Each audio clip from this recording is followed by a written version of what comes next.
Sura navdar û dîrokî ya Diyarbekirê di nav avahiyên xwên bedew û cewaz de cewherên hêja xwedî dike ku gelek pîşeyên qedîm ên ber bi nemanê ve diçin di nav dîwarên Sûrê de berxwe didin. Pîşeya hostetiya kevir di destên Cuma Balıkçıyê pêncî salî de hebûna xwe didomîne.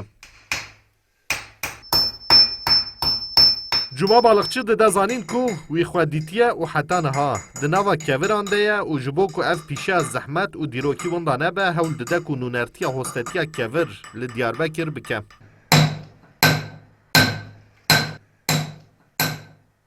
Hosteyê ku piraniya wextê xwe bo pîşeya xwe vediqetîne di mala xwe de li gorî derfetên xwe yên kêm xwedî li mîrata bavê xwe derdikeve. Bavê min kevirê haşê çekdikire, temîra wê çekdikire, kevirê haşê çekdikire. Gedetî yanu ber destê wî me,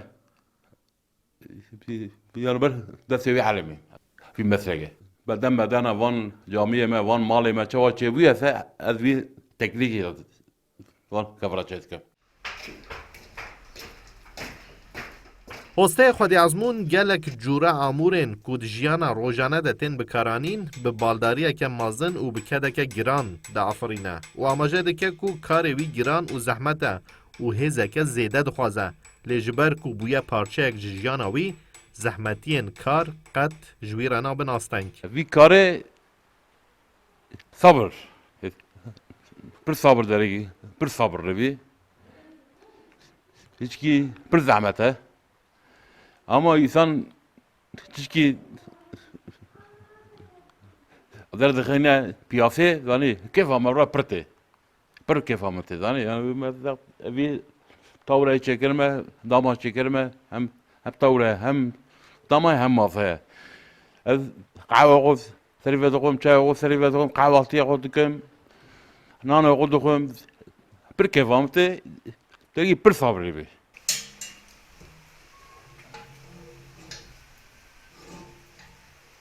Cuma Balıkçı bi kevirê navdar ê Diyarbekirê, kevirê bazalt, ango kevirê reş, amûrên lêîstokan jî çêdike û her ku diçe cûreyên berhemên ji kevir berfirehtir dike û di Diyarbekir de tenê ew maye ku bikaribe kevirê aşê çêbike.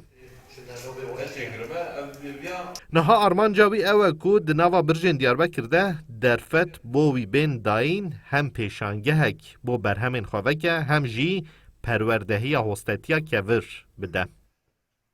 Mahir Yüksel, Kurdistan 24, Diyarbekir.